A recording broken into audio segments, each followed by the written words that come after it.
Salut à tous. Dans cet épisode, nous allons plonger au cœur d'un des chapitres les plus sombres et les plus mystérieux de l'histoire de Wally West. Après avoir découvert l'existence du projet Olympus, affronté des expériences qui ont dépassé l'entendement et perdu tout ce qui comptait pour lui, Wally continue sa quête pour retrouver son père et comprendre la véritable origine de ses pouvoirs. Dans cette histoire, il sera question de manipulation mentale, de créatures incontrôlables et vérités cachées depuis des années. Wally va devoir affronter bien plus qu'un simple ennemi, car dans cette partie, le jeune héros découvrira que certaines réponses peuvent être plus terrifiantes que les questions elles-mêmes. Alors installez-vous confortablement, car aujourd'hui nous plongeons dans un récit où la vitesse ne suffit toujours pas à échapper à son destin. Mais bien sûr, juste avant, n'oubliez pas de vous abonner si ce n'est pas encore fait, de liker et de booster, cela m'aide énormément. Sur ce, c'est parti. Au cœur d'un désert aride balayé par un vent brûlant, Wally West, âgé de 15 ans, était en proie à une violente crise de panique. Tout autour de lui, l'air semblait se déchirer sous l'effet d'étranges phénomènes. Des éclairs écarlates crépitaient autour de son corps, tandis que des images rouges rémanentes apparaissaient et disparaissaient comme des fantômes insaisissables. Le jeune garçon luttait désespérément pour reprendre le contrôle de lui-même. Il ferma les yeux et tenta d'appliquer les exercices de respiration et les techniques de gestion de l'anxiété que sa mère lui avait autrefois enseignées. Concentré sur chaque inspiration et chaque expiration, il essayait de ralentir le flot incontrôlable de ses pensées qui menaçaient de l'engloutir. 2 jours plus tôt, Wally s'était retrouvé seul sous une pluie battante, debout sur une voie ferrée perdue au milieu de nulle part. Pendant quelques secondes, il avait été incapable de comprendre où il se trouvait, ni même ce qu'il faisait là. Peu à peu, ses souvenirs étaient revenus. Il se rappela son identité, la raison de sa présence dans cette région isolée et le lieu où il vivait désormais. Fort Fox, une base militaire nichée au pied d'une immense montagne. Le jeune garçon reprit alors sa route vers la base. Lorsqu'il franchit finalement les portes de Fort Fox, la nuit était déjà bien avancée. Le couvre-feu était passé depuis longtemps et les gardes de sécurité, peu enclins à faire preuve d'indulgence, le menacèrent immédiatement de prévenir son père. Avant que la situation ne dégénère, un scientifique du nom de Barry Allen intervint.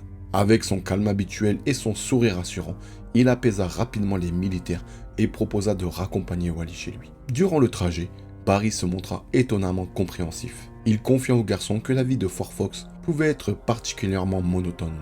Lui-même avait parfois du mal à supporter l'isolement de la base. Il évoqua également ses difficultés à nouer des amitiés durables, conséquence directe de nombreuses mutations professionnelles qui l'avaient forcé à changer constamment d'environnement.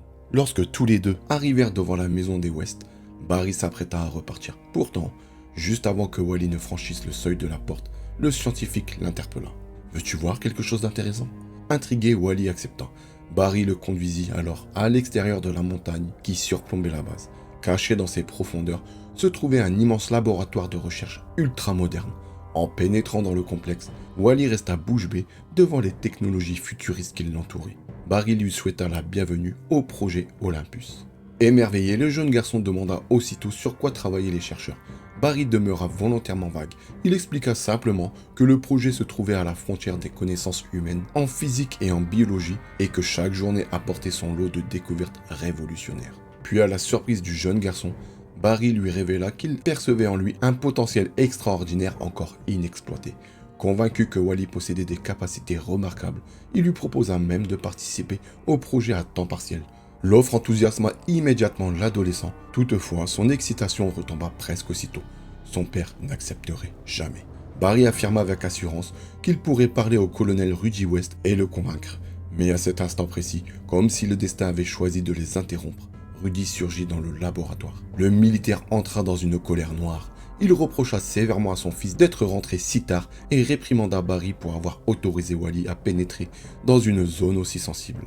D'un ton autoritaire qui ne souffrait aucune contestation, il ordonna aux scientifiques de rester loin de son fils avant de renvoyer Wally à la maison. Dans le présent, au milieu du désert, Wally aperçut un véhicule qui se dirigeait droit vers lui à travers les dunes. Au fur et à mesure qu'il se rapprochait, il distingua la silhouette massive d'un char d'assaut. Soudain, une trappe s'ouvrit et un étrange drone en forme de boomerang fut propulsé dans les airs. Pris de panique, Wally se mit à courir. Il repéra une grotte et s'y engouffra dans l'espoir de semer ses poursuivants. Mais le pilote du drone avait déjà obtenu la confirmation de son identité. Le boomerang mécanique revint sur le char. Peu après, 4 individus descendirent du véhicule. Leur chef, connu sous le nom de Captain, accompagné du pilote Digger Harkness, pénétra à son tour dans la grotte. Alors que Wally s'enfonçait dans les profondeurs obscures du tunnel, des barres lumineuses rouges apparurent autour de lui. Aussitôt, une douleur fulgurante traversa son crâne, comme si son esprit était sur le point d'exploser. La veille encore, Wally se trouvait dans sa chambre.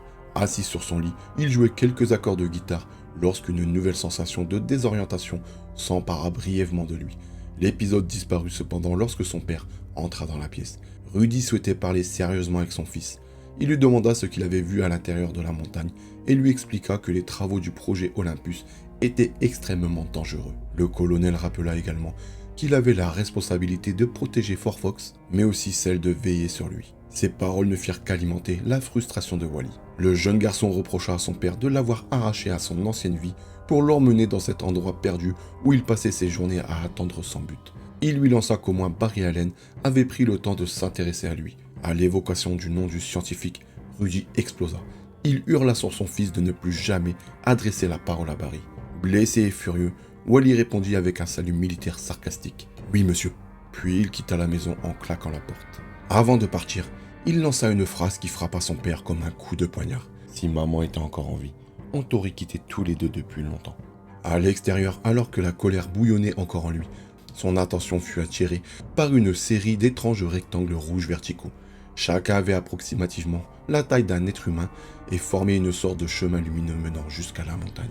Poussé par la curiosité, Wally suivit cette piste mystérieuse. Il gravit les pentes rocheuses et pénétra une nouvelle fois dans le laboratoire secret à la recherche de Barry. En explorant les couloirs du complexe, il découvrit un tube de confinement contenant une créature étrange, un singe vert aux proportions inhabituelles. L'animal bondissait frénétiquement contre les parois transparentes en poussant des hurlements terrifiants. Pris de peur, Wally s'éloigna précipitamment. Sa fuite le conduisit jusqu'à une immense salle dominée par une machine gigantesque. En son centre tourbillonnait une énergie inconnue aux couleurs irréelles, semblant défier toutes les lois de la physique. À l'intérieur d'une chambre de confinement sphérique, située au cœur même de l'appareil, se tenait Barry Allen. Lorsqu'il aperçut Wally, son visage se décomposa. « Éloigne-toi » cria-t-il. Nous retournons dans le présent.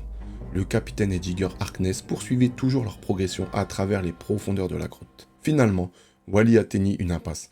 Épuisé, accablé par les souvenirs qui remontaient à la surface, il s'effondra à genoux. Devant lui reposait le corps sans vie de Barry Allen. Le poids de la culpabilité écrasa alors le jeune garçon. Au fond de lui, il était convaincu d'être responsable de la mort du scientifique. Un an plus tard, dans les ruines abandonnées du laboratoire du projet Olympus, une mystérieuse silhouette émergea lentement d'un fragment de métal réfléchissant. Comme si elle provenait d'un autre monde, l'être traversa la surface miroitante avant de s'avancer parmi les décombres. Il accéda aux archives du projet et consulta les enregistrements laissés derrière lui. Sur les écrans défilaient alors des images montrant les exploits que Wally West accomplirait au cours de l'année suivante. La silhouette observa ces scènes avec une attention particulière. Puis, un sourire narquois étira ses lèvres. D'un ton empreint de malice et de menace, il murmura « Miroir, mon beau miroir, il est temps de faire s'écrouler ce monde. » Au plus profond de la grotte, les drones en forme de boomerang finirent par localiser Wally West. Les capteurs balayèrent l'obscurité et transmirent immédiatement sa position au reste de l'équipe. En observant les données qui défilaient sur son écran, le capitaine comprit que leur cible était désormais piégée. Sans perdre un instant, il ordonna à Digger Harkness de partir à sa recherche et de le débusquer coûte que coûte. Puis, levant son arme cryogénique, il entreprit de verrouiller méthodiquement toutes les issues de la caverne. Des torrents de glace jaillirent de son canon et recouvrirent les passages d'épaisses parois gelées. En quelques instants, toutes les sorties furent condamnées, à l'exception d'une seule, laissée volontairement ouverte pour forcer Wally à emprunter le chemin qu'il avait choisi pour lui. Ignorant qu'il était manipulé, le jeune garçon poursuivit sa fuite à travers les galeries rocheuses. Derrière lui, les drones boomerang le traquaient sans relâche, filant dans les tunnels comme des prédateurs mécaniques. Leur lueur déchirait l'obscurité, tandis qu'ils réduisaient progressivement la distance qui les séparait de leur proie. Finalement, Wally aperçut la lumière du jour au bout du tunnel et se précipita vers la sortie. Mais lorsqu'il déboucha à l'air libre, deux silhouettes l'attendaient déjà. Jis et Glider se tenaient devant lui. Avant même qu'il ne puisse réagir, Glider passa à l'attaque. Ses lames d'énergie jaillirent de ses armes dans un éclair aveuglant et frappèrent Wally de plein fouet. Pourtant, au lieu de le blesser gravement, l'impact provoqua un phénomène inhabituel.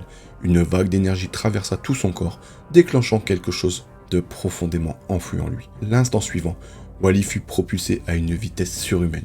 Pris de panique, il se mit à courir. Le paysage devint flou autour de lui tandis que ses jambes se mouvaient bien au-delà des capacités humaines. Le vent hurlait dans ses oreilles et le sol semblait défiler sous ses pieds à une vitesse impossible. Mais malgré cette accélération spectaculaire, les rogues restaient déterminés à le capturer. Alors qu'il tentait de leur échapper, le capitaine leva son arme et tira.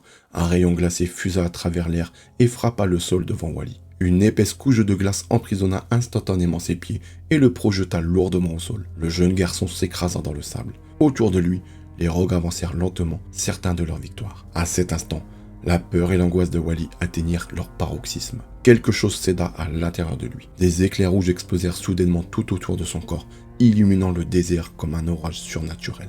Puis, le monde disparut.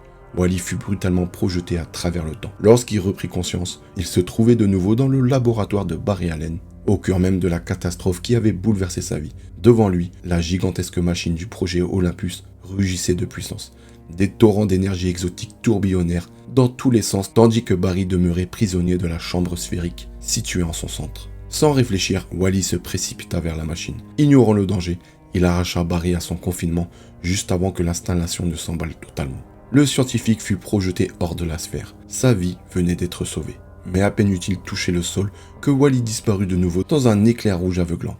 Quelques instants plus tard, Rudy West fit irruption dans le laboratoire. Le colonel découvrit Barry au milieu du chaos et exigea immédiatement des explications. Furieux, il attrapa le scientifique par le col et le frappa violemment au visage. Coup après coup, il lui reprocha son irresponsabilité, l'accusant de s'être approché de son fils malgré ses avertissements répétés. Alors que sa colère éclatait, un phénomène étrange se produisit derrière lui. L'éclair rouge laissé par Wally commença à se condenser. Peu à peu, l'énergie prit une forme humanoïde. Barry, à moitié conscient, leva difficilement un bras tremblant et désigna la silhouette. Intrigué, Rudy se retourna.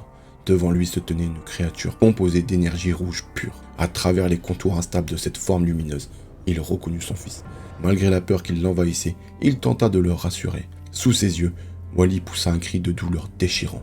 Son corps d'énergie vacilla, puis se stabilisa progressivement jusqu'à retrouver une apparence humaine. Barry se leva aussitôt et courut vers lui. Il le saisit par les épaules. « Concentre-toi sur nous !» lui cria-t-il. Mais Wally était incapable de maîtriser ce qui se produisait. Terrifié, il leur hurla de s'éloigner. Au même instant, un gigantesque éclair rouge jaillit de son corps et traversa la pièce. La décharge frappa Barry Allen en plein torse. Puis, une nouvelle fois, la réalité se désagrégea autour de Wally. Quelques secondes plus tard, il réapparut dans le désert. Autour de lui, les rogues étaient toujours présents. À sa grande surprise, aucun d'eux ne semblait avoir été blessé par l'explosion d'énergie. Leur champ de force personnelle les avait protégés de la foudre. 10 s'avança alors calmement et lança un appareil au pied de Wally. La machine s'activa immédiatement. Une sphère énergétique se déploya autour de lui, l'enfermant dans un puissant champ de confinement. Avec un sourire satisfait, 10 annonça qu'il allait le ramener à Fort Fox afin que les scientifiques puissent l'étudier et réaliser diverses expériences sur lui. Cependant, quelque chose avait changé chez Wally. Une nouvelle poussée d'énergie parcourut son corps. Des éclairs rouges crépitèrent autour de lui, puis il accéléra brusquement. L'onde de choc produite par sa vitesse combinée à une décharge électrique pulvérisa le champ de force. La prison énergétique vola en éclats. Sans attendre, Wally s'élança à travers le désert. Leader activa aussitôt ses bottes à réaction et partit à sa poursuite. Grâce à leur propulseur, il parvint rapidement à combler la distance qui les séparait. Lorsqu'il fut suffisamment proche, elle tendit la main pour l'attraper. Mais à la dernière seconde, Wally accéléra encore davantage. Il disparut presque sous ses yeux. Glider ne saisit que le vide. Cette accélération soudaine projeta Wally au-delà des limites ordinaires de l'espace et du temps. Il pénétra dans le flux temporel lui-même. Autour de lui défila alors l'intégralité de son existence. Son enfance, les souvenirs de sa mère, ses disputes avec son père, sa rencontre avec Barry. Tous les événements de sa vie se déroulèrent simultanément devant lui. Mais ce n'était pas tout. 2 visions venues de son avenir apparurent également. Dans la première, il se voyait vêtu d'un costume éclatant, courant à travers le monde comme un héros admiré de tous.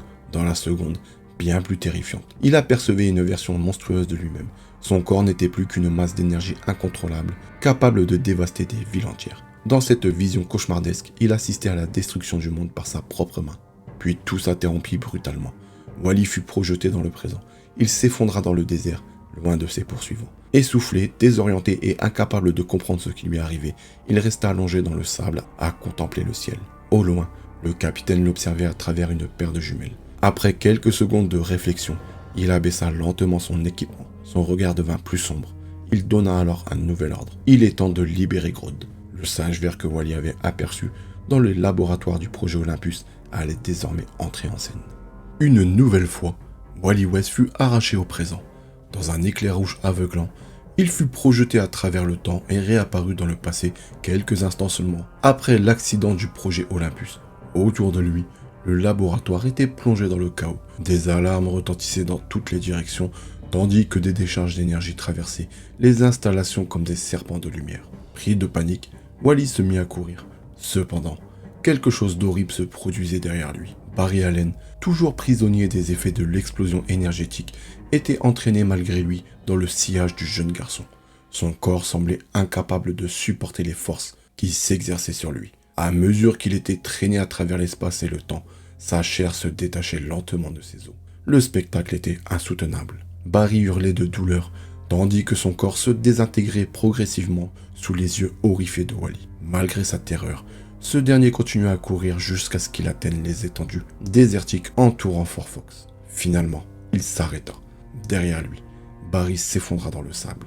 Il ne restait pratiquement plus rien de son apparence humaine. Sa chair avait disparu. Ses muscles avaient été arrachés. Pourtant, contre toute logique, il était encore vivant. Réduit à l'état de squelette animé, Barry leva difficilement son regard vers Wally. Dans un souffle presque inaudible, il supplia de l'aider. Le cœur de Wally se serra. Avant même qu'il ne puisse réagir, le temps se déforma à nouveau autour de lui. Le présent le rappela brutalement. Il réapparut dans le désert, loin des rogues. Sans se retourner, il se mit à courir. Il traversa des kilomètres de terre aride jusqu'à apercevoir une ferme isolée au milieu de nulle part. Épuisé physiquement et mentalement, il se réfugia à l'intérieur de la vieille grange qui se dressait à proximité de la maison. L'endroit semblait abandonné. Pour la première fois depuis longtemps, aucun danger immédiat le menaçait. Ses jambes cédèrent finalement sous son poids. Il s'effondra sur le sol poussiéreux de la grange. La fatigue accumulée, la peur, la culpabilité et les émotions qui le dévoraient depuis des jours finirent par avoir raison de lui. Quelques instants plus tard, il sombra dans un profond sommeil. Pendant ce temps, dans le désert, le capitaine faisait son rapport. À plusieurs kilomètres de là, au cœur de Fort Fox, Rudy West observait les opérations depuis une salle de contrôle hautement sécurisée. À ses côtés se tenait Eobard Thawne, le scientifique en chef du projet Olympus. Les écrans géants diffusaient en direct les images provenant des drones et des différents membres de l'équipe. Le visage de Rudy était fermé. Malgré tous les désaccords, il ne souhaitait qu'une seule chose, retrouver son fils vivant. Il rappela donc fermement au capitaine que Wally devait être ramené sain et sauf. Le chef des rogues acquiesça avant d'annoncer qu'il avait déjà lancé une nouvelle phase de la traque. Il avait déployé le singe. À ces mots, un technicien activa un nouvel écran. L'image retransmise montrait Grodd. Le singe vert s'était échappé de son confinement et suivait désormais la piste laissée par Wally. Grâce à ses capacités exceptionnelles, il avait remonté sa trace jusqu'à la ferme isolée. Dans la grange, Wally dormait encore lorsqu'il sentit une présence tout près de lui. Ses yeux s'ouvrirent brusquement. Penché au-dessus de lui se trouvait Grodd. Pendant un instant, la peur traversa son esprit. Puis il reconnut immédiatement la créature qu'il avait aperçue dans les laboratoires de Barry. À sa grande surprise, Grodd ne montra aucun signe d'agressivité. Au contraire, le gorille tendit lentement un doigt dont l'extrémité brillait d'une étrange lumière. Intrigué malgré lui, Wally tendit sa propre main. Leurs doigts se touchèrent. Aussitôt, une puissante connexion psychique s'établit entre eux. Le monde autour d'eux sembla disparaître, leurs souvenirs se mélangèrent. Wally revécut les moments les plus douloureux de l'existence de Grodd. Il vit la jungle de son enfance. Il ressentit la peur, la solitude. Puis il assista à la mort de sa mère, abattu par des chasseurs avant que ceux-ci ne capturent son fils. La souffrance de Grodd était immense. Mais le jeune garçon comprit rapidement que le gorille voyait lui aussi ses souvenirs. Grodd assista à la maladie qui avait emporté la mère de Wally. Il ressentit le vide laissé par sa disparition, le sentiment d'abandon, la tristesse que le jeune garçon portait en lui depuis des années. Lorsque l'échange prit fin, Grodd posa sur lui un regard empreint de compassion. Télépathiquement, il lui révéla qu'ils étaient semblables. Tous deux avaient connu la perte, tous deux vivaient avec une douleur qu'ils ne parvenaient pas à surmonter. Et tous deux étaient seuls. Pour la première fois depuis longtemps, Wally se sentit compris. À travers leurs pensées, il confia ses peurs, sa culpabilité, sa vision du futur, sa crainte de devenir un monstre. Grodd l'écouta silencieusement, puis il le réconforta avec une douceur inattendue. Soudain, un bruit sourd retentit à l'extérieur. Les deux compagnons se tournèrent vers l'entrée de la grange. Quelque chose s'approchait. Il sortit prudemment. À peine avait-il franchi le seuil qu'un drone boomerang surgit à toute vitesse dans leur direction. Un rayon d'énergie jaillit de l'appareil. Wally et Grodd eurent juste le temps de plonger sur le côté. L'instant suivant, l'explosion pulvérisa la grange dans une gerbe de flammes et de débris. Au loin, Wally aperçut le char des Rogues qui avançait vers eux. La panique l'envahit immédiatement. Ses souvenirs les plus traumatisants remontèrent à la surface. La mort atroce de Barry, sa vision du futur, la destruction du monde. Les éclairs rouges recommencèrent à crépiter autour de lui. Des images rémanentes apparurent dans toutes les directions. Ses pouvoirs devenaient incontrôlables. Mais avant qu'il ne perde totalement le contrôle, une voix résonna dans son esprit. Grodd. Grâce à ses capacités télépathiques, le gorille parvint à calmer son esprit. Peu à peu, la tempête intérieure de Wally s'apaisa. Les éclairs diminuèrent, sa respiration ralentit, et finalement, il retrouva le contrôle de lui-même. Grodd passa alors à l'action. Une puissante onde télépathique balaya le champ de bataille. Les Rogues furent instantanément frappés de plein fouet. L'un après l'autre, ils s'effondrèrent inconscients. Tous, sauf un. Digger Harkness demeurait debout. Pour une raison inconnue, il semblait immunisé aux pouvoirs mentaux de Grodd. Sans perdre de temps, il activa un jetpack fixé sur son dos. Une escadrille de drones boomerang se déploya autour de lui. Puis il fondit sur eux comme un missile. En observant la scène, Wally comprit soudain une vérité qu'il avait toujours refusé d'accepter. Il ne pouvait plus continuer à fuir. Depuis des jours, il passait son temps à courir loin de ses problèmes. Mais cette fois, il devait les affronter. Il devait se battre. Une détermination nouvelle s'empara de lui. Dans un éclair rouge, il s'élança. Sa vitesse dépassa tout ce qu'il avait accompli jusqu'alors. En une fraction de seconde, il atteignit Harkness. Il bondit dans les airs, puis son poing s'abattit avec une puissance fulgurante. Le choc assomma instantanément le pilote. Harkness s'écrasa lourdement au sol. La bataille était terminée. Grodd se tourna alors vers Wally. Par télépathie, il lui ordonna de partir. Les Rogues reviendraient. Le danger ne disparaîtrait jamais complètement. Mais Wally secoua la tête. Il refusa d'abandonner son nouvel ami. Ils partirent ensemble, tous les deux. Peu après, ils retournèrent dans le désert, là où tout avait commencé, là où Barry Allen avait trouvé la mort. Wally récupéra la combinaison de confinement que le scientifique portait autrefois. Puis il entreprit une dernière tâche. Avec respect et tristesse, il enterra le corps de son mentor. Le silence du désert accompagna cet ultime adieu. Lorsqu'il se releva, quelque chose avait changé en lui. Il comprit que son ancienne vie appartenait désormais au passé. Le garçon qu'il avait été n'existait plus vraiment. Étrangement, cette prise de conscience ne lui apporta pas de douleur. Au contraire, pour la première fois depuis très longtemps, il ressentait un profond sentiment de paix, une sensation de calme, de liberté. Comme si le poids qui pesait sur ses épaules depuis des années venait enfin de disparaître. Il contempla alors la combinaison de Barry. C'était exactement ce qu'il avait aperçu dans l'une de ses visions du futur. Sans hésiter davantage, il l'enfila. Les éclairs rouges crépitèrent doucement autour de lui. Puis Wally West se mit à courir. Accompagné de Grodd, il s'élança vers l'horizon. Et bientôt, sa silhouette disparut dans l'immensité du désert, emporté vers un destin encore inconnu. Dans le silence pesant de la nuit, Wally West fut plongé dans un cauchemar d'une intensité insoutenable. Il se tenait devant la tombe de sa mère, le sol semblait se fissurer sous ses pieds et l'air lui-même paraissait chargé d'une lourde tension. Lorsqu'il se pencha pour regarder à l'intérieur de la sépulture, ce qu'il découvrit le glaça d'horreur. Au lieu du repos paisible de sa mère, il perçut le squelette de Barry Allen. Les os du scientifique étaient enveloppés d'une énergie tourbillonnante, instable, rouge et électrique, comme si son corps refusait encore de disparaître. La figure s'agitait, prisonnier d'un flux invisible, et hurlait silencieusement à l'aide. Wally recula, terrifié. Le cri de Barry résonnait dans son esprit, se mêlant au vent du cauchemar. Puis, brutalement, tout disparut. Wally se réveilla en sursaut, allaitant juste avant l'aube. Il était allongé dans un parc désert, baigné par la lumière froide du matin naissant. Les arbres se dressaient autour de lui comme des silhouettes silencieuses, et l'air humide de la nuit persistait encore dans l'atmosphère. Grodd était là, à ses côtés. Sans dire un mot, le gorille posa une présence rassurante dans son esprit.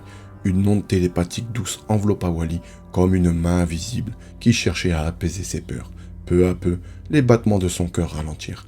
Après un moment, ils quittèrent ensemble le parc. Grodd dissimulé dans le sac à dos de Wally, les deux compagnons prirent la direction de Central City et plus précisément d'un quartier oublié et délabré connu sous le nom d'Iron Heights. Là-bas, la misère semblait imprégner chaque mur, chaque rue, chaque souffle. Wally erra longtemps dans ces rues étouffantes où la chaleur, la pauvreté et le silence pesaient comme une chape invisible.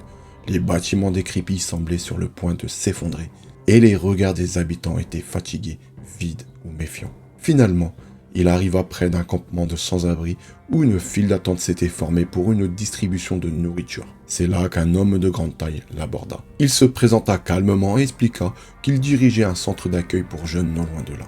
Selon lui, Wally pourrait y être hébergé au moins une semaine, le temps de se stabiliser et de réfléchir à sa situation. Le garçon resta méfiant. Trop de promesses lui semblaient suspects. Mais une jeune sans-abri, Linda, intervint alors. Elle connaissait l'homme et son centre et affirma qu'il était fiable et réellement là pour aider. Son ton était sincère, sans jugement. Wally la regarda. Pour la première fois depuis longtemps, quelque chose chez quelqu'un lui sembla authentique. Lorsque Linda repartit, elle lui lança un sourire léger, mais sincère. Sous le charme discret de cette rencontre, Wally accepta finalement la carte que lui tendait l'homme, Ralph Dibny. De retour dans le désert, bien loin de la ville, les scientifiques du projet Olympus analysaient les conséquences des déplacements de Wally dans le flux temporel. Un gigantesque vortex d'énergie instable persistait encore, vestige de ses allers-retours entre les époques. Les instruments de mesure crépitaient, incapables de stabiliser ou de comprendre pleinement le phénomène. Autour du site, les Lascars observaient la scène avec une attention froide. Soudain, Jessie s'avança. Comme hypnotisée, elle s'approcha du vortex. Son regard semblait perdu, comme si quelque chose l'appelait depuis l'autre côté. Le vortex s'effondra sur lui-même dans un éclat aveuglant, avant de disparaître complètement. Quelques instants plus tard, Rudy West arriva sur les lieux. Son regard balaya les décombres énergétiques encore fumants. Sans perdre de temps, il ordonna aux Lascars de se réorganiser et de se tenir prêt. Dès que Wally serait localisé, il devrait intervenir immédiatement. Puis, il repartit vers Fort Fox. Il voulait comprendre ce que les expériences de Barry Allen avaient réellement déclenché chez son fils. À Central City, Wally avait pris une décision. Il se rendit à la mission Dibny. Dans la cafétéria du centre, il s'installa seul avec son repas, tentant de passer inaperçu. C'est alors que Linda s'approcha de lui. Elle lui demanda poliment si elle pouvait s'asseoir. Wally hésita, nerveux, puis acquiesça. Ils commencèrent à parler. Au fil de la conversation, Linda lui fit remarquer qu'il n'était sans doute pas un Iron 8 depuis longtemps. Il avait encore dans le regard une forme d'espoir que les habitants du quartier perdaient généralement très vite. Elle lui demanda d'où il venait. Wally répondit prudemment qu'il n'avait pas vraiment de lieu d'origine fixe. Son père était militaire et il avait déménagé de nombreuses fois au fil des années. Linda comprit alors pourquoi il avait quitté son ancienne vie. Elle lui demanda doucement si c'était la raison de sa fugue. Wally esquiva avec un léger sourire, affirmant qu'il y avait d'autres raisons plus complexes. Cette dernière répondit avec une étrange lucidité que tout le monde fuyait quelque chose. Mais lorsque Wally lui retourna la question, elle se ferma instantanément. Son regard changea. Elle se leva sans un mot. Avant de partir, elle lui laissa néanmoins son repas. Puis, après quelques pas, elle se retourna vers lui et lui adressa un sourire discret. « On se reverra », dit-elle simplement. Plus tard, Wally fut installé dans le dortoir de la mission. Ralph Dibny vint lui porter quelques affaires de première nécessité et lui expliqua les règles du lieu. Pas de violence, pas de substances interdites et participation obligatoire à la vie collective. Une fois seul, Wally chercha Grodd mentalement. Aucune réponse. Inquiet, il fouilla son sac. Vide. Le gorille avait disparu. Soudain, il aperçut une fenêtre ouverte. Sans réfléchir, il se précipita. Dehors, il vit Grodd s'enfuir à toute vitesse dans les rues de Iron 8. Pendant ce temps, à Fort Fox, Rudy West inspectait les ruines du laboratoire de Barry Allen. Et Hobart Town arriva à ses côtés. Rudy exigea de savoir exactement sur quoi travaillaient les recherches de Barry. Town expliqua alors, avec un calme presque détaché, que Barry travaillait initialement sur un programme d'armes amélioré en collaboration avec Lazarus Corp. Elle avait ensuite élargi ses recherches sans connaître précisément la finalité du projet ni ce qu'il était advenu de Wally. Furieux, Rudy s'emporta, mais Town resta imperturbable. Elle affirma que Wally représentait la plus grande réussite car même les équipements des Rogues n'avaient pas réussi à le neutraliser. Rudy la corrigea violemment. Wally n'était pas un cobaye. Il exigea de le ramener immédiatement, mais Town révéla calmement qu'il savait déjà où il se trouvait. Il suivait Grodd. Elle ajouta ensuite que Wally n'était pas la seule conséquence de l'accident. Elle conduisit Rudy dans une salle secrète. À l'intérieur, des sphères de confinement brisées jonchaient le sol. Elle expliqua que plusieurs expériences avaient disparu et que Grodd menait désormais Wally vers elle. Dans les rues d'Iron 8, Wally poursuivait Grodd à travers les ruelles sombres jusqu'aux égouts. Il descendit dans une bouche d'aération rouillée et s'enfonça dans les tunnels humides. Finalement, il le rattrapa. Grodd s'arrêta.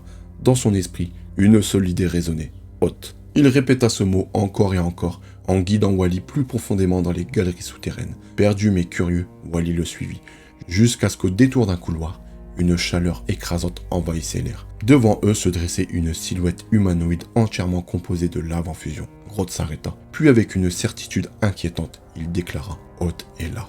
Dans les profondeurs humides des égouts de Central City, Wally West se figea. Devant lui se dressait une abomination vivante. Le projet Heatwave, une entité faite de flammes et de matière en fusion. La chaleur qu'il dégageait rendait l'air irrespirable et les parois métalliques autour d'eux se tordaient sous l'intensité thermique. La peur cloua Wally sur place. Pourtant, au cœur de cette terreur, quelque chose d'inexplicable se produisit.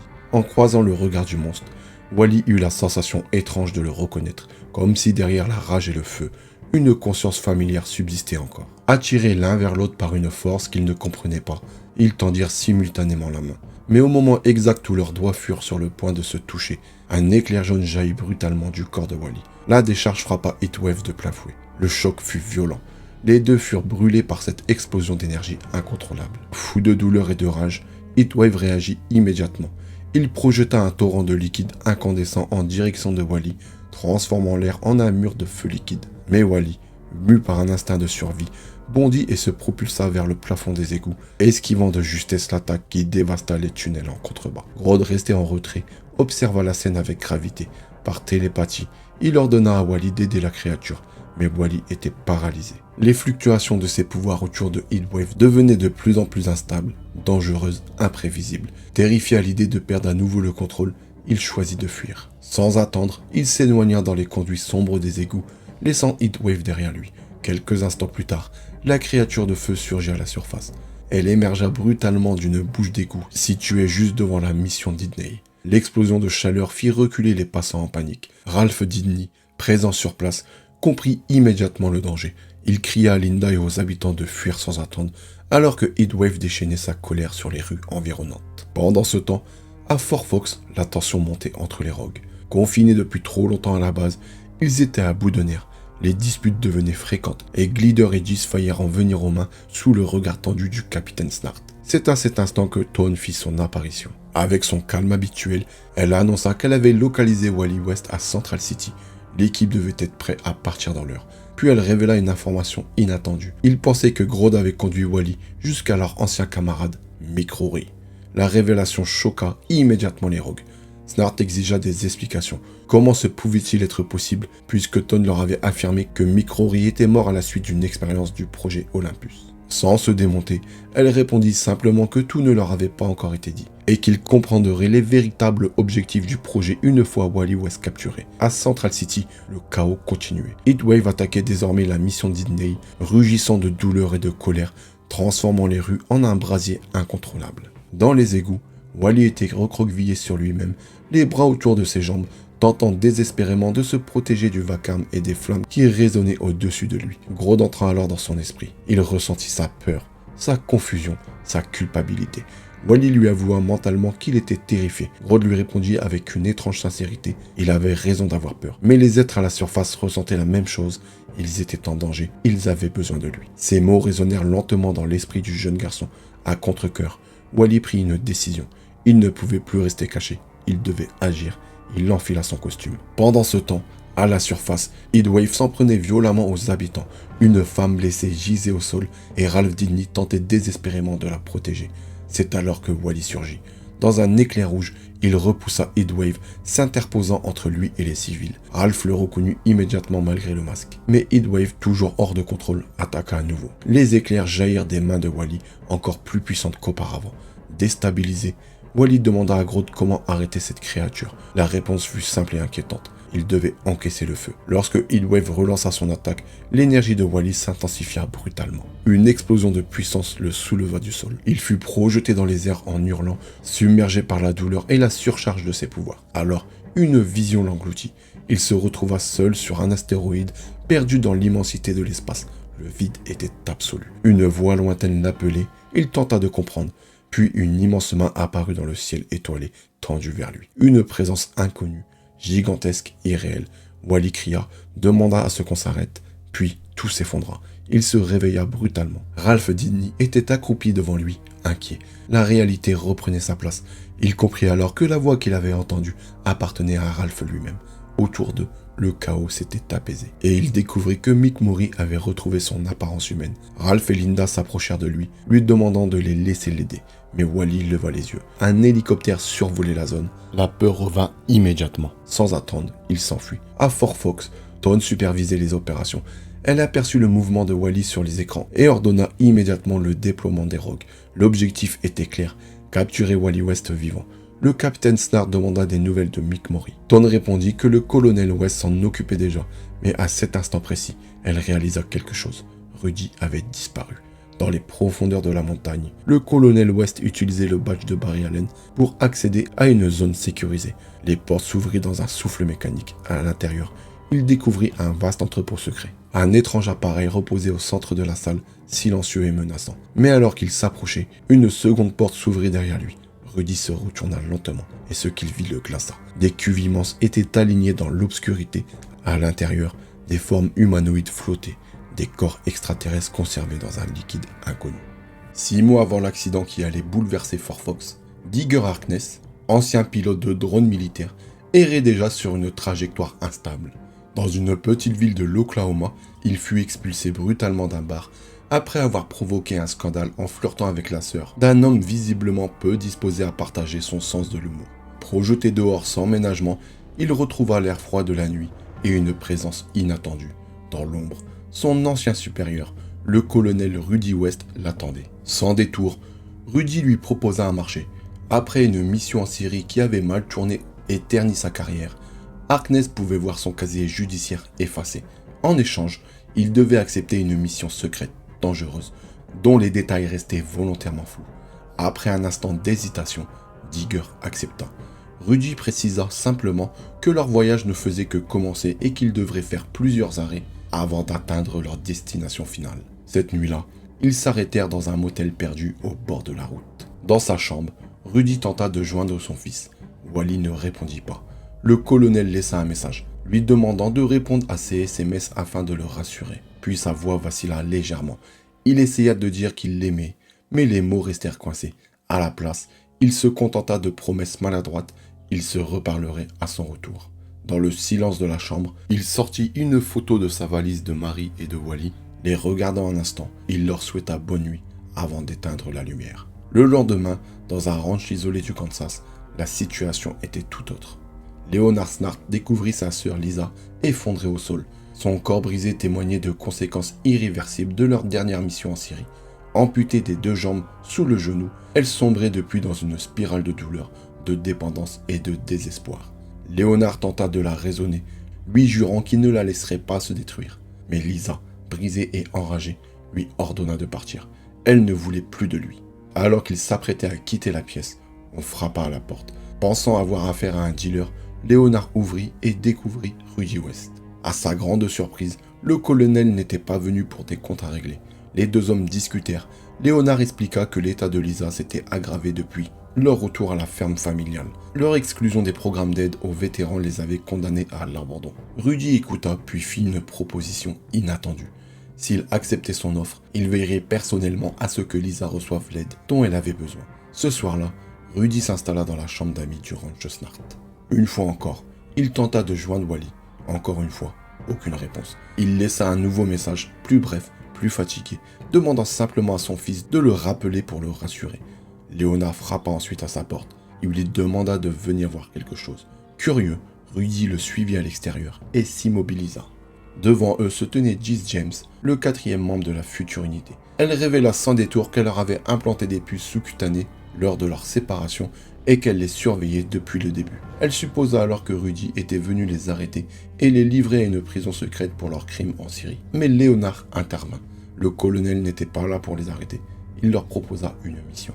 Jessie, méfiante, demanda quel genre de mission pouvait bien être confiée à une unité de soldats déshonorés marquée par la trahison et les pots de vin. Rudy répondit sans détour, une mission extrêmement secrète et mortelle. S'ils échouaient, personne ne le saurait. S'ils réussissaient, alors quelque chose de plus grand commencerait. Peu après, Rudy mena les 4 soldats bientôt surnommés les Rogues jusqu'à Fort Fox. Face à eux s'étendait un complexe militaire et scientifique d'une sophistication qu'ils n'avaient jamais vue. Rudy leur expliqua leur objectif, enquêter sur des signalements de créatures étranges apparues en Amérique du Sud.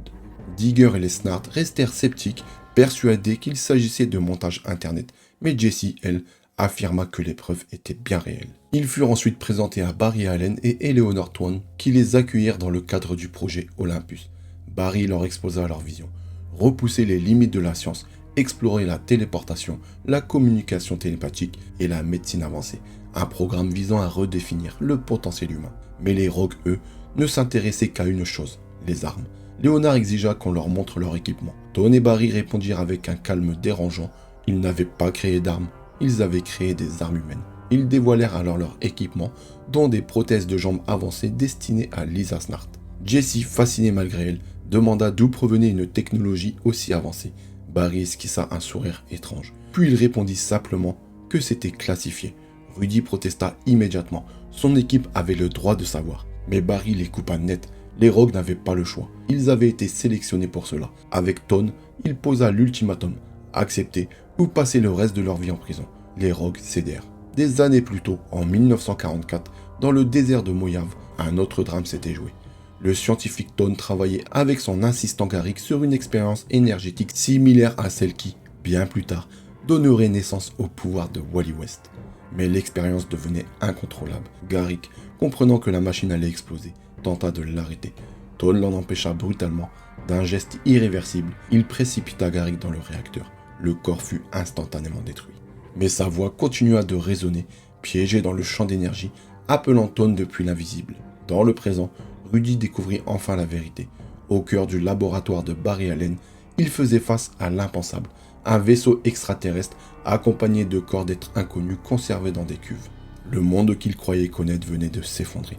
Comprenant que Wally était en danger immédiat, il composa une dernière fois son numéro. Cette fois, il laissa un message différent, plus honnête, plus fragile. Il confia à son fils que ce qui était arrivé à Marie n'était pas de sa faute, qu'elle l'aimait et que lui aussi l'aimait. Contre toute attente, Wally répondit. Sa voix tremblait. Il était terrifié. Rudy lui demanda immédiatement où il se trouvait, lui promettant de venir le chercher. Mais avant qu'il ne puisse en dire davantage, un sac noir fut brusquement placé sur sa tête. 2 agents le plaquèrent au sol. Dans la salle, Eleanor Tone entra calmement. Avec un sourire froid, elle écrasa le téléphone du colonel sous sa canne. À l'autre bout de la ligne, Wally continuait d'appeler, sans savoir que la connexion venait de se briser. Par la suite, Wally West et Grodd traversaient une petite ville perdue du Missouri lorsque le ciel se déchira soudainement. En quelques secondes, les nuages s'assombrirent et un orage d'une intensité anormale s'abattit sur la région. Le tonnerre gronda avec une violence presque surnaturelle, faisant vibrer les vitres et trembler le sol. Grodd, instinctivement effrayé, se contracta dans le dos de Wally. Par télépathie, il lui fit comprendre que ce n'était pas un simple phénomène météorologique. Cette tempête était différente, vivante, presque consciente. Le gorille exprima alors un désir simple: rentrer chez lui. Wally baissa les yeux. Il répondit avec une sincérité douloureuse qu'il ressentait la même chose, mais aucun d'eux n'avait plus de maison où retourner. La pluie commença à tomber en trombe, transformant les rues en rivières grises. Wally proposa de chercher un abri et quelque chose à manger. Grodd se cacha dans le sac à dos, tandis qu'il se dirigeait vers une station-service éclairée au néon. Avant d'entrer, Wally jeta un bref regard à travers la vitrine, mais quelque chose clochait. Son reflet ne l'imitait pas. Dans le miroir, son double restait immobile, figé. Un sourire narquois étirait lentement ses lèvres. Wally cligna des yeux. Le reflet reprit immédiatement son comportement normal. Troublé, il rentra. À l'intérieur de la station-service, Wally s'approcha de la caissière et demanda de la nourriture. Il expliqua qu'il n'avait pas d'argent et qu'il était désespéré. La femme refusa catégoriquement. La faim, la fatigue et la panique prirent alors le dessus. En un instant, Wally se déplaça à une vitesse fulgurante à travers les rayons du magasin, ramassant nourriture, boissons et provisions sans même que l'œil humain puisse suivre ses mouvements.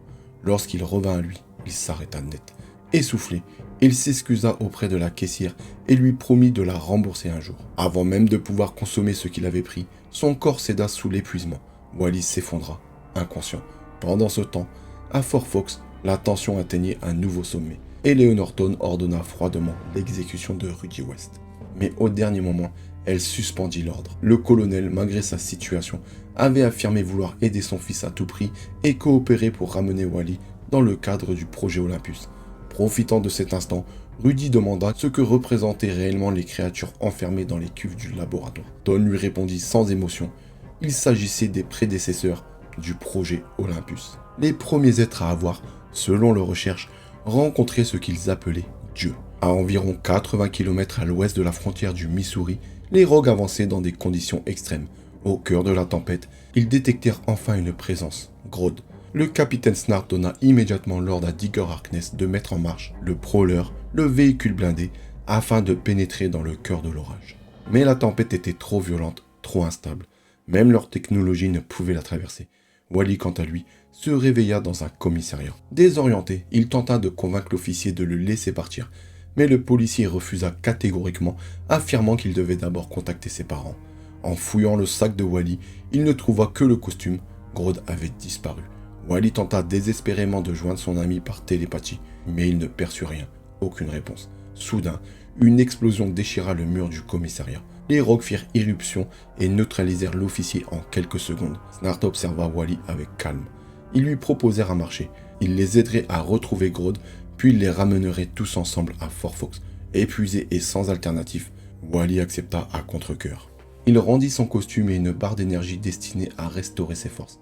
Mais une fois dehors, la réalité de la tempête s'imposa brutalement. Le vent, la pluie et les éclairs rendaient toute progression impossible, même pour le Prowler. Les Rogues abandonnèrent temporairement et firent demi-tour. Wally, lui, refusa de reculer. Il s'enfonça seul dans la tempête pour retrouver Grodd. Il l'appela mentalement, encore et encore, jusqu'à ce que la foudre le frappe de plein fouet. Son corps fut projeté au sol, étourdi, mais il était vivant.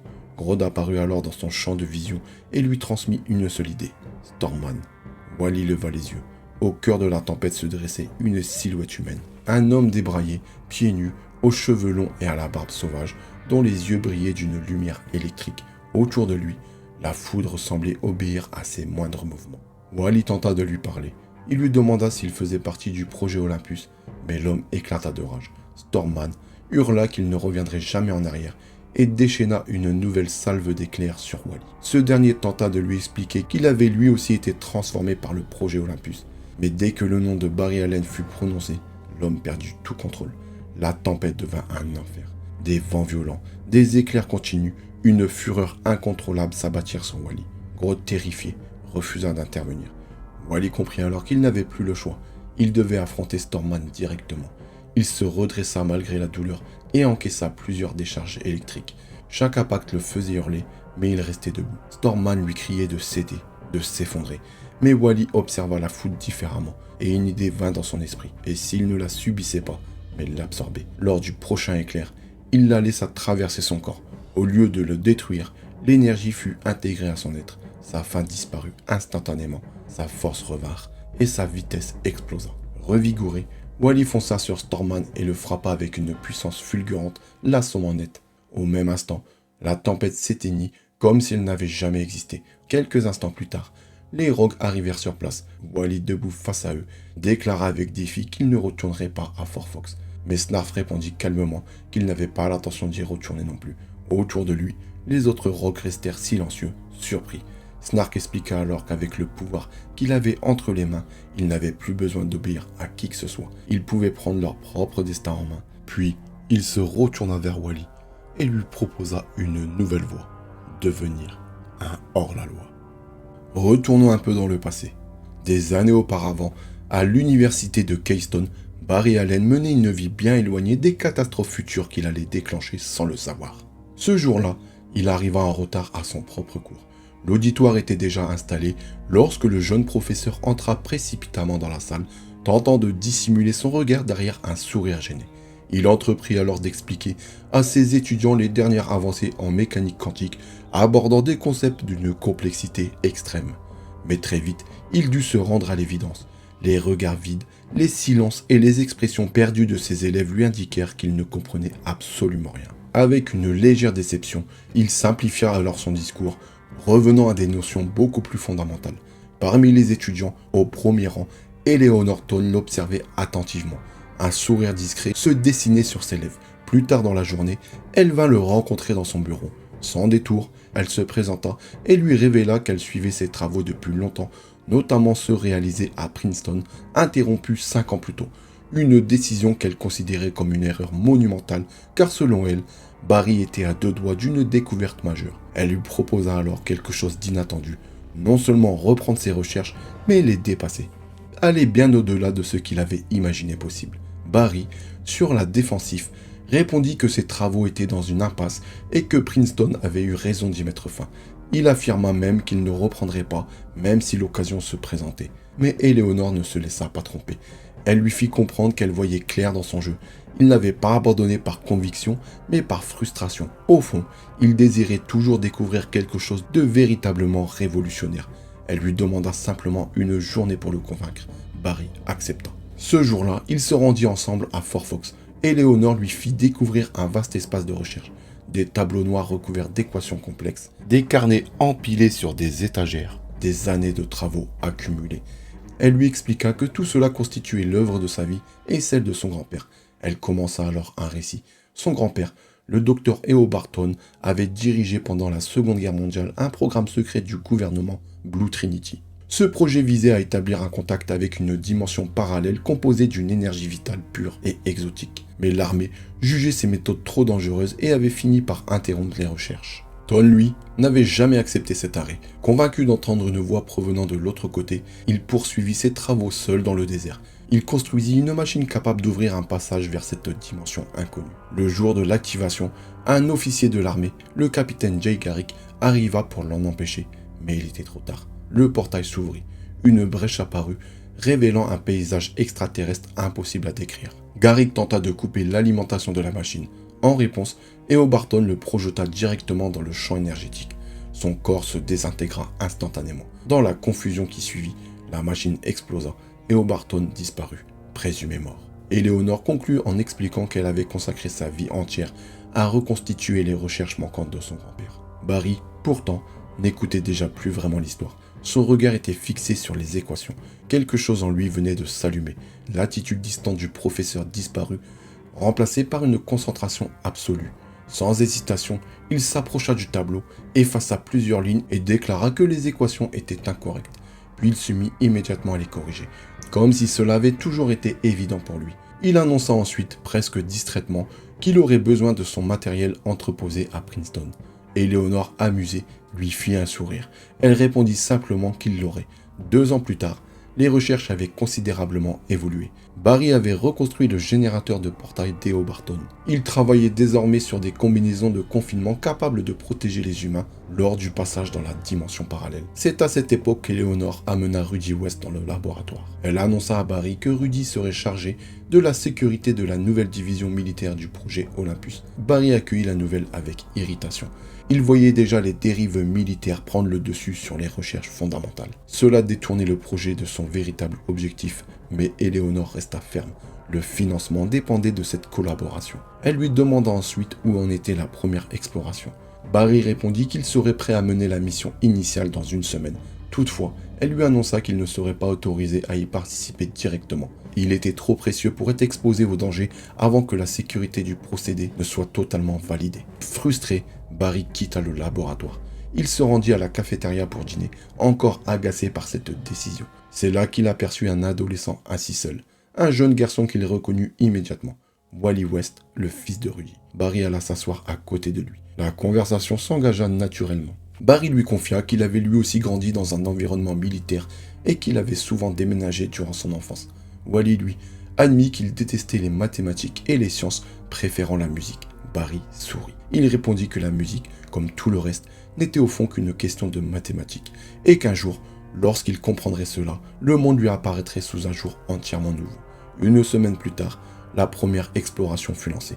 Les dispositifs furent baptisés Point Sable. Barry activa avec succès le portail. Une équipe de 3 chercheurs, vêtus de combinaisons de confinement, franchit la brèche sous son regard et celui d'Éléonore. Depuis le laboratoire, il surveillait chaque mouvement. L'équipe confirma rapidement que la traversée s'était déroulée sans incident. Barry ordonna alors de commencer la collecte d'échantillons de la matière rouge, substance constituant cette dimension. Mais avant même que l'opération ne débute réellement, quelque chose d'inattendu apparut. Un vaisseau spatial extraterrestre écrasé. Le projet Olympus interrompit immédiatement la mission pour récupérer l'épave et analyser la technologie ainsi que les corps retrouvés à bord. Cette découverte changea tout. Elle permit la création d'êtres modifiés génétiquement, comme Grodd, ainsi que des technologies utilisées plus tard par les Lascars. Mais Barry, lui, n'y accorda que peu d'importance. Son obsession restait la matière rouge et le passage vers Point Sable. Il reprocha à Eleanor de détourner les recherches de leur objectif initial. Furieuse, elle lui répondit que la matière rouge était instable et dangereuse, et que sans un hélice préalable du vaisseau extraterrestre, il risquait une catastrophe comparable à celle qui avait coûté la vie au grand-père de Thawne. Désespéré, Barry descendit seul dans le sable du générateur du portail. Dans le silence mécanique de la machine, il entendit une voix l'appeler. Des éclairs rouges jaillirent alors du dispositif, se tendant vers lui comme une main invisible. Barry s'approcha. Il demanda si c'était Eobarton. La voix suppliait. Elle réclamait de l'aide. Lorsqu'il tendit la main, une vision l'engloutit. Il se vit lui-même pris dans un tourbillon d'énergie, vêtu d'une combinaison de confinement. L'autre vision de lui-même lui ordonna d'arrêter et lui dit que tout cela mènerait à Wally West. Puis il se désintégra sous ses yeux et le silence retomba sous la machine. Wally West, lui, fut soudainement happé par une vision d'une intensité vertigineuse. Devant lui se dressait un trou noir colossal, cerclé d'anneaux d'énergie rouge en rotation lente, comme s'il respirait. L'espace lui-même semblait s'y tordre, aspiré vers une singularité impossible à comprendre. Dans cet instant suspendu, un souvenir lui revint. Barry lui avait autrefois parlé d'un homme nommé Carl Schwarzschild, un génie des mathématiques et de la physique, qui avait été fauché par une terrible maladie contractée dans les recherches de la Première Guerre mondiale. Un esprit brillant dont les travaux avaient frôlé les limites de l'univers. Mais ce souvenir fut brutalement interrompu. Depuis le centre du trou noir, une main décomposée surgit. Elle s'agrippa à Wally. Le contact fut glacial, irréel, comme si le vide lui-même tentait de l'engloutir. Une voix familière le ramena soudain à la réalité, celle du capitaine Snart. Wally revint brutalement au monde physique, désorienté. Leonard Snart, face à lui, lui posa une question simple. Voulait-il se joindre à eux? Wally hésita. Instinctivement, il refusa. Mais les Rogues insistèrent. Selon eux, Rudy West était un danger et Eleanor Thawne représentait leur véritable ennemi. Leur combat n'était plus une mission, mais une nécessité. Grodd, observant leurs pensées avec attention, confirma silencieusement qu'ils ne mentaient pas. Alors, Wally céda. Il accepta de les suivre. Les Rogues lui promirent qu'ils affronteraient Thawne ensemble et qu'ils sauveraient son père. Ce qu'il ignorait cependant, c'était que James Jeans, le trickster, retransmettait secrètement toutes les conversations au projet Olympus, dans la salle de contrôle de Fort Fox, et Eleanor Thawne observait la transmission en direct. À ses côtés, Rudy West était menotté et gardé sous surveillance. En entendant les propos des Rogues, Thawne fronça légèrement les sourcils. Il s'étonna de leur retournement de situation après tout le pouvoir qu'elle leur avait offert. Rudy, malgré sa situation, lui répondit avec fermeté. Les Rogues avaient combattu à ses côtés. Leur loyauté n'était pas aussi simple à manipuler. Il l'accusa d'avoir transformé des soldats en armes vivantes et de s'étonner maintenant qu'ils échappent à son contrôle. Mais Thawne resta calme. Elle affirma qu'elle comptait précisément sur eux. Il finirait par lui ramener Wally. Car Wally West était bien plus qu'un simple sujet. Il était le lien, la clé reliant les travaux de son grand-père à ceux de Barry Allen. Et surtout, l'élément essentiel dans tout ce qu'ils avaient construit. Peu après, les Rogues et Wally embarquèrent à bord du Prowler en direction de Fort Fox. Le vol se déroula dans un silence tendu. Mais à l'intérieur du véhicule, quelque chose d'anormal apparut. Un disque d'énergie rouge, invisible pour tous sauf pour Wally, se matérialisa dans l'habitacle. Il flottait instable, comme une brèche ouverte dans la réalité. Wally s'en approcha, malgré lui. Plus il avançait, plus le centre du disque s'assombrissait jusqu'à devenir noir. Des filaments d'énergie s'étendirent vers lui, comme des racines cherchant à le saisir. Au moment du contact, Wally fut submergé. Des visions violentes l'envahirent. Il se vit lui-même dans des instants récents, mais aussi dans un futur proche encore inconnu, multiple, contradictoire, écrasante. Il s'effondra sous la douleur. Grodd, en urgence, parvint à le ramener à la conscience. Le disque disparut aussitôt, emportant les visions avec lui. Alors que le Prowler approchait de Fort Fox, Snart contacta la salle de contrôle pour annoncer leur retour avec Wally West capturé. Mais à sa grande surprise, ce fut Eleanor Thawne elle-même qui répondit. Sans attendre, elle donna un ordre direct, sécuriser l'atout. Au même moment, James Gis activa un champ de force autour d'elle et de Wally. Puis, sans avertissement, Thawne déclencha une frappe. Un missile fut lancé en direction du Prowler. L'explosion déchira le ciel, le véhicule fut pulvérisé, mais les Rogues survécurent, protégés par un champ de force télékinésique généré par Grodd. Dans le chaos, Trickster perdit le contrôle et plongea vers la forêt, toujours enfermé dans sa bulle énergétique avec Wally. À l'approche du sol, Wally réagit instinctivement. Une décharge d'énergie jaillit de lui, brisant le champ de force. Trickster fut violemment projeté au sol. Elle tenta de riposter en sortant son arme, mais Glider fondit sur elle et l'assomma net. Plus loin, Harkness et Snark atterrirent en utilisant leur boomerang, tandis que Grodd s'effondrait, épuisé par l'effort. Gilder observa la scène tendue. Malgré leur survie, l'effet de surprise était désormais perdu. Pendant ce temps, à Fort Fox, Eleanor Thone et ses hommes traînaient Rudy West jusqu'à la salle du portail. Le colonel, entravé, implora une dernière fois qu'on arrête tout cela. Wally n'était qu'un enfant, mais Thone resta inflexible. Pour elle, Wally avait dépassé ce stade depuis longtemps. Elle expliqua qu'il représentait le chaînon manquant entre les recherches de son grand-père et celles de Barry Allen, et surtout, la clé permettant d'ouvrir définitivement les portes des dimensions découvertes par Eobard Thawne. Et voilà les amis, cette partie s'achève ici. Mais l'histoire de Wally West est loin d'être terminée. Les secrets du projet Olympus, les mystères de Steel Point et les véritables intentions d'Eobard Thawne ne font que commencer à se dévoiler. La suite sera encore plus intense, avec de nouvelles révélations, des affrontements majeurs et des choix qui pourraient changer à jamais le destin de Wally. La partie 2 arrive très bientôt. Pensez à vous abonner si ce n'est pas encore fait, à liker et à booster. Et nous on se dit à très bientôt pour la suite de l'aventure. Sur ce, prenez soin de vous et de vos familles. Peace out.